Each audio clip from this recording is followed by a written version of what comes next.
প্রথম অবস্থায় সাধারণ শিক্ষার্থীরা যখন ছিল, আমরা যারা ফেজধারী ছিলাম আর কি, তখন আমাদের কিছু ইনস্ট্রাকশন ছিল যে তাদেরকে সাহায্য সহযোগিতা করা এবং আমাদের যারা জুনিয়র নেতা কর্মীরা আছে তাদেরকে ওদের সাথে এই সাধারণ শিক্ষার্থীদের সাথে মিশিয়ে দিয়ে আপনার আন্দোলনটা করা, তাদের খাবার থেকে শুরু করে যত রকম সাহায্য সহযোগিতা লাগে আমরা পাশে থেকে তখন করছি।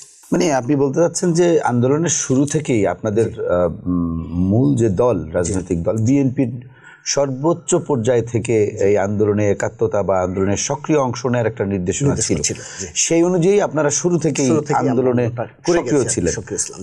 সেটা কখনো ছাত্রদের, শিক্ষার্থীদের পাশে থেকে তাদের সহায়তা করে কিংবা তাদেরকে সংখ্যায় ভারী করে এইভাবে আপনারা আন্দোলনটাকে এগিয়ে নেওয়ার চেষ্টা করেছেন।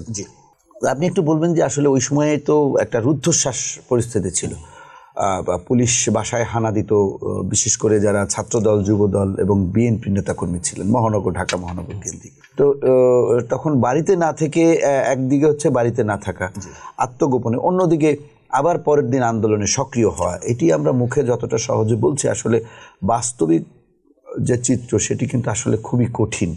সেই সময়কার আপনার যে সেই গা শিহরিত হওয়ার মতো যে অভিজ্ঞতাগুলো, ভয়াবহ যে ভোরবেলা আপনি আরেকজনের বাড়ি থেকে এসে আন্দোলনে অংশ নিয়েছেন, সেখানে এসে আবার পুলিশের সাথে এক ধরনের যুদ্ধ, সেই ভয়াবহ অভিজ্ঞতার সময়টা আমি কিছু পলিসির কথা আপনারে বলি। আমার সাথে সবসময় 2-3টা খাম থাকতো আর কি, যে আপনার একটা হাসপাতালের একটা কার্ড তৈরি করে নিয়েছিলাম আপনার, যাতে করে পুলিশের হাত থেকে রক্ষা পাওয়া যায়। যাচ্ছি, কোথায় যাচ্ছেন? হাসপাতালে যাচ্ছি।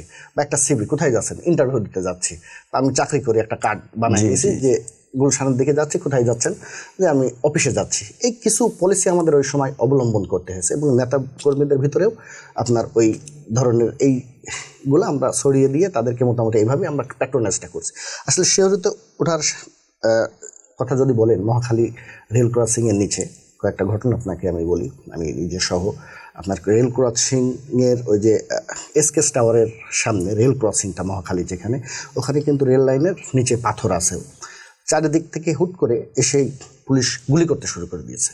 বিশেষ করে আপনার ওই যে মহাখালী রেল ক্রসিংয়ের খাবার দাবার একটা রেস্টুরেন্ট আছে, জনস্বাস্থ্যর গেটের ওই দিক থেকে গুলি করছে। তখন কিন্তু আমার সামনে দেখছি এক ভাইয়ের এখানে গুলি লাগছে, আমার নিজেও আপনার পিঠে কয়েকটা গুলি লাগছে। ওই সময় আমার ছবি সবই আছে এগুলো। ওই সময় আমার লাগছে। তারপর আমার কয়েকটা ভাই, 4-5 জনের সররা গুলি, আপনার কারোর পিঠে, কারোর মাথায়, কারোর রক্তাক্ত। তখন আমরা তো খালি হাতে, ওই সময় আমরা আস্তে আস্তে চলে গেছি আপনার হলো ওই যে রেল লাইনের নিচে, ফ্লাইওভারটার নিচে, ওখানে পাথর আছে। ওরা ওই সাইডে, আমরা এই সাইড থেকে আপনার পাথর দিয়ে ওদের সাথে পাথর ছুঁড়ে মারি। ওরা ওদিক থেকে গুলি করতে করতে আমাদেরকে সামনে নিয়ে যায়। আবার আমরা আস্তে আস্তে আপনার এভাবে বেশ কিছু যুদ্ধ ওখানে আমাদের সংঘটিত হয়েছে। যেহেতু মহাখালী বেশি থাকতাম ওখানে। তারপর কিছুদিন বনশ্রী ছিলাম। বনশ্রীতে আপনার ওই যে ওই মেরাদিয়ার ওখানে একটা নদী আছে, একটা সাঁকো পার হয়ে আপনার আফতাবনগরের ভিতরে আসতে হয়, বাঁশের সাঁকো। ওখান থেকে যেহেতু নতুন, ওখানে জানতাম যে ওখান থেকে আফতাবনগরের ভিতরে পার হওয়া যায়। আফতাবনগরে ঢুকলে বেসিক্যালি ওই পিছন দিয়ে আসলেও আপনার এই ব্র্যাক ইউনিভার্সিটির ওখানে যখন আন্দোলনটা চলে তখন ওখানে ওঠা যায় আর কি। তো ওখান থেকে আফতাবনগরের ভিতর দিয়ে হেঁটে হেঁটে আমরা কিন্তু আন্দোলনটা গেছি।